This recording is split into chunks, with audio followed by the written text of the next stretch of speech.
വെട്ടിക്കോട് നാഗരാജസ്വാമി ക്ഷേത്രത്തിലെ പ്രധാന വഴിപാടുകൾ എന്ന് പറയുന്നത് സർപ്പബലി, അഷ്ടനാഗ പൂജ, പാൽപ്പായസ ഹോമം, നൂറും പാലും ഇവയൊക്കെയാണ്.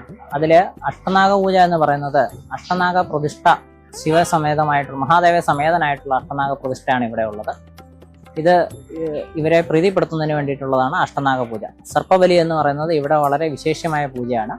ഈ സർപ്പബലി കന്നിമാസത്തിലെ ആയില്യം തൊട്ട് ഇടമാസത്തിലെ ആയില്യം വരെയുള്ള നാളുകളിൽ മാത്രമേ നടത്തപ്പെടുകയുള്ളൂ. ഇത് ഭക്തജനങ്ങൾക്ക് മുൻകൂട്ടി ബുക്ക് ചെയ്യാൻ പറ്റുന്ന വഴിപാടാണ്. മറ്റുള്ള ദേശങ്ങളിൽ നടക്കുന്നത് പോലെയല്ല, ഇവിടുത്തെ സർപ്പബലി വളരെ വിശേഷമാണ്. അത് വ്യത്യസ്തമാണ്. ഇവിടെ അമ്പലത്തിലല്ലാതെ വേറെ എങ്ങും ഈ സർപ്പബലി ഈ രീതിയിൽ നടത്തപ്പെടുന്നില്ല, ഈ ചിട്ടയോടുകൂടി നടത്തപ്പെടുന്നില്ല. അതാണ് സർപ്പബലിയുടെ പ്രാധാന്യം. പിന്നെ പാൽപ്പായസ ഹോമം എന്ന് പറയുന്നത് സർപ്പദോഷങ്ങളും സർപ്പദുരിതങ്ങളും അങ്ങനെയുള്ള ദോഷങ്ങളെല്ലാം മാറുന്നതിന് വേണ്ടി നടത്തുന്ന വഴിപാടാണ് പാൽപ്പായസ ഹോമം.